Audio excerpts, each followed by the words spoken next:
Kadif Propam nonaktif Polri Irjen Verdi Sambo diduga melakukan perbuatan menghalangi proses hukum atau obstruction of justice dalam kasus kematian Brigadir J.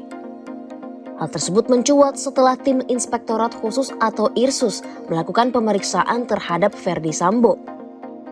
IRSUS Polri menduga Sambo melanggar etik dan tak profesional dalam melakukan olah tempat kejadian perkara atau TKP pada kasus kematian Brigadir J. Sambo disebut melakukan sikap tidak profesional karena diduga mengambil dekoder CCTV di sekitar rumah dinasnya di Duren 3, Jakarta Selatan. Menteri Koordinator Bidang Politik Hukum dan Keamanan atau Menko Polhukam Mahfud MD menyebut, tindakan tersebut dapat dikategorikan sebagai tindakan obstruction of justice.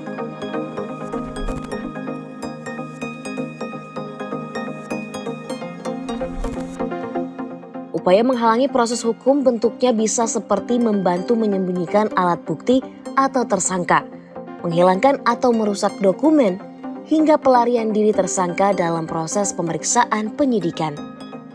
Ancaman hukuman bagi pihak yang melakukan obstruction of justice tertuang dalam pasal 221 KUHP.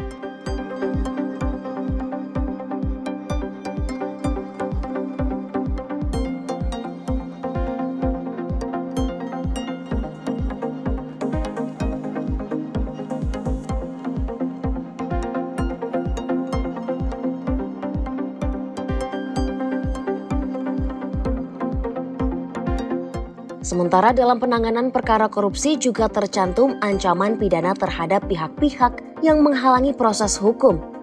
Hal itu diatur dalam pasal 21 dan pasal 22 Undang-Undang Nomor 31 Tahun 1999, Jungto Undang-Undang Nomor 20 Tahun 2001 tentang pemberantasan tindak pidana korupsi.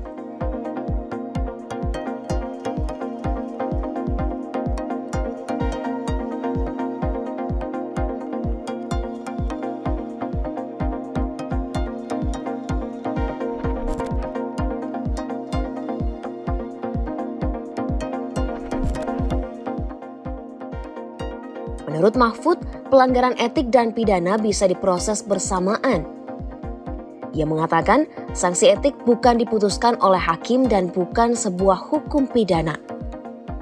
Mahfud mengatakan, sanksi etik meliputi sanksi administratif seperti pemecatan, penurunan pangkat hingga teguran. Sambo sendiri saat ini ditempatkan di Makobrimob Kelapa II, Depok karena diperiksa dalam dugaan pelanggaran etik. Sambo diduga berperan dalam mengambil CCTV yang berada di rumah dinasnya. Atas tindakan tersebut, Sambo diduga melakukan pelanggaran karena tidak profesional dalam melakukan olah TKP kasus kematian Brigadir J.